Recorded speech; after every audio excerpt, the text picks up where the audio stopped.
Welcome, sports fans, to another edition of Let's Play Far Cry 3. Now, I know it's been a couple weeks since you saw a video from me, but we're going to be working on getting one out every week from here on out, which is how this thing's really supposed to go anyway, but who's counting, I guess? Yeah, anyway, so last time, you remember, we were about to go in for the assault on the Medusa.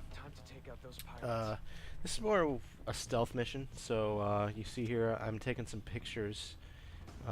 This is kind of Metal Gear Solid-esque because when I mark the enemies with my camera, I can see where they're at all times. Kind of like the mini-map on Metal Gear Solid. I don't remember here. Yeah, we're going to do a takedown action right here. So, gratuitous. Fantastic. I was running a little low on ammo, so switched over to the AK. And really, besides narrating my gameplay, kind of want to go a little bit into E3 this year. Certainly, after you watch this video, leave your comments on the comment section. I want to know what you think about some of the issues we talk about today. My first one is obviously going to be the consoles, the Xbox One and the PS4. Long story short, Sony kind of embarrassed Microsoft at E3, and if you didn't see the press conference for Sony at E3, I recommend it because, well, they have some fun at Microsoft expense, and that kind of stuff just can't be ignored. It's direct humiliation and elevation of the feud between Microsoft and Sony with the console wars. Here in the game, I'm having a little trouble. I'm trying to lure this guy out to a place where his little buddy that's welding over there isn't going to see me when I take him down. So this is a stealth mission. But anyway, I think the biggest problem that people have with the Xbox One is the way that they set up games and game sharing, and possibly some people have problem with the internet issue that Xbox is posing.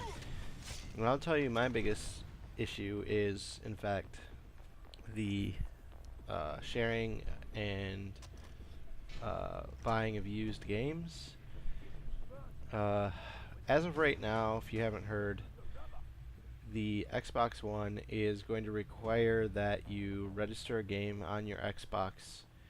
Tentatively, you can share the game with up to 10 members of your family. I don't know how they're going to keep track of that. Also, you can share a game with,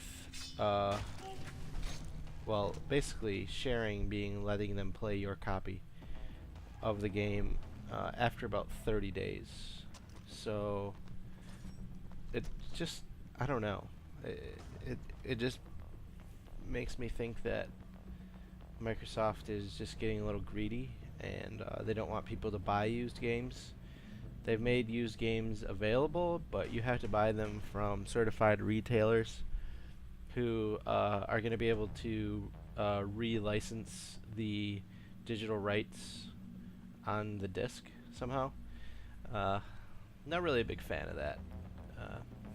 I think that is, if there's one thing that would keep me, if I decide to buy a new console, if there's one thing that would keep me from buying the Xbox One, it would be the game licensing and sharing issue. Now, the internet issue, that's something that I can deal with. However, I understand why people complain about it. Basically, Microsoft is requiring that when you're playing a game, your Xbox must connect to the Microsoft servers at least once every 24 hours in order to authorize your gameplay sessions. Now, their argument for it is it keeps more level playing field for multiplayer, and it's a more accurate way to monitor cheating and hacking and exploits, stuff like that. I agree with that. It would help them a little bit if they have some way to monitor that, you know, once a day on everybody's console. Fine. Then the other thing with the internet usage is if you're on a friend's console playing your game content, meaning you're playing a game they don't own, but you're on the session with them, and it's your game you're playing through the cloud. You must check in with Xbox servers once every hour. So my question is, what happens the first time that the Microsoft servers go down? It just seems to me like it's a big risk, because you could potentially have, assuming millions of people buy this console like they did the Xbox 360, you could potentially have millions of people unable to play games on their Xbox. Not a really big proponent of that for some odd reason. Again, I have internet. I don't care. But being somebody with internet, I know how often or how mad even the intermittent server outages make me. It's kind of one of those things that it's like you're trying to play your favorite game, and you know, all of a sudden you can't play. Okay, this part in the game I didn't really understand. I'm supposed to be doing a stealth mission. I just shot both of these guys. They both saw me. They shot and I shot, and nobody actually sounded the alarm, and I didn't lose the mission. And I could understand if they were the last two standing, but they weren't, because they got these two guys that I'm sneaking up on right now. So, didn't really understand that. Guess I don't really mind. I passed the mission. So, anyway, moving on. Those are my complaints about the Xbox One. I think it's a good system. I think it's going to have good games, and I think they will sell consoles.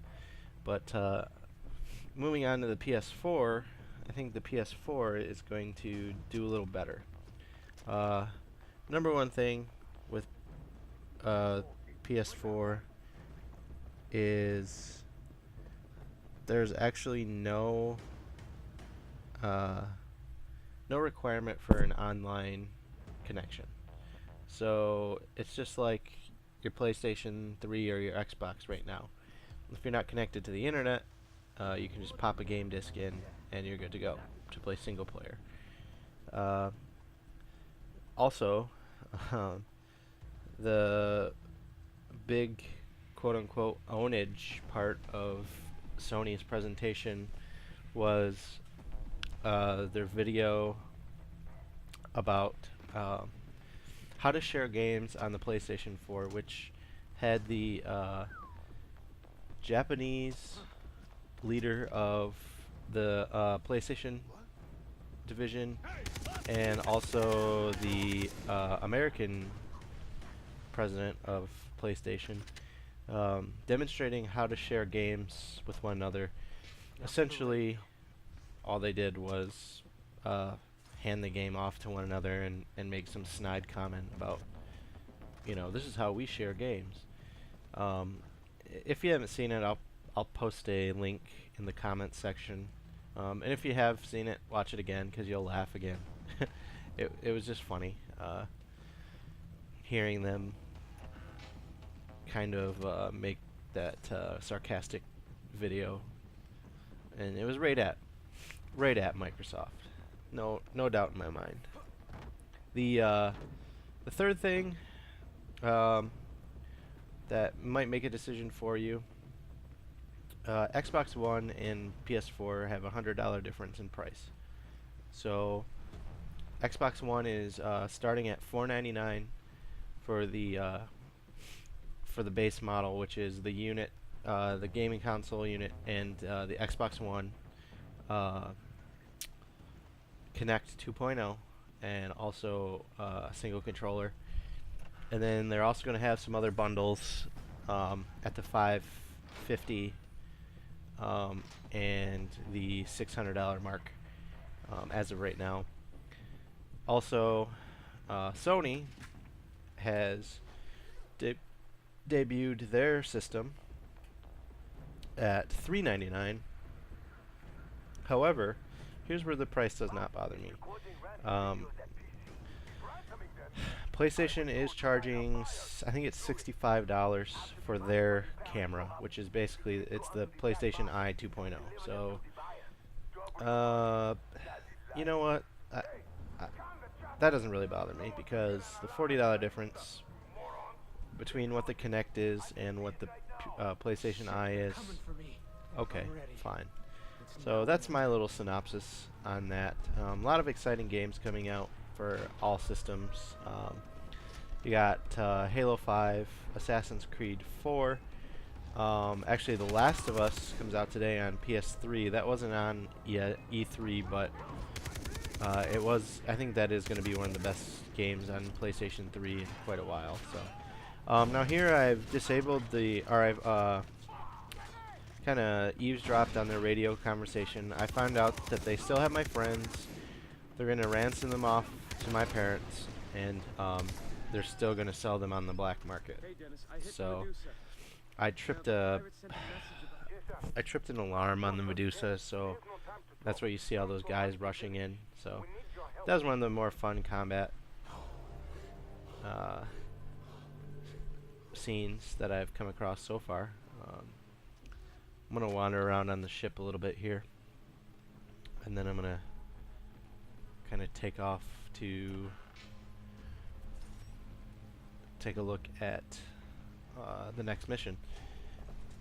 So let's see, what else? Yeah,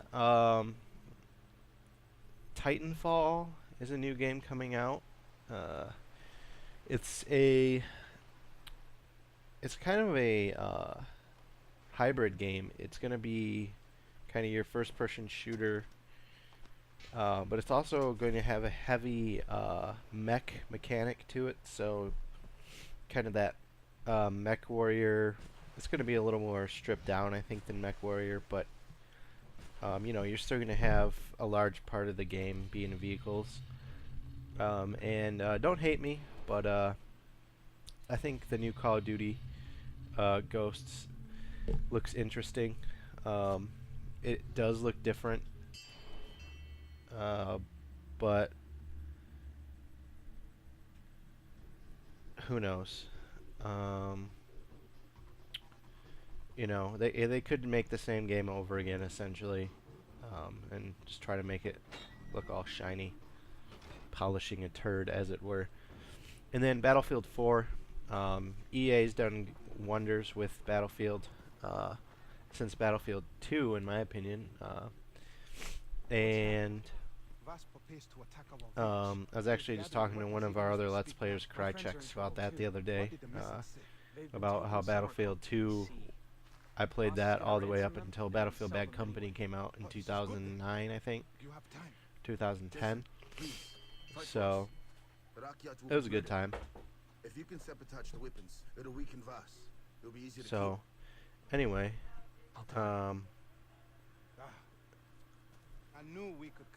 this is going to be the end of this video, so I appreciate you watching. Please post any comments in the comment section below, and you guys have a great day. This is MTG Avatar signing out. Okay. Good luck.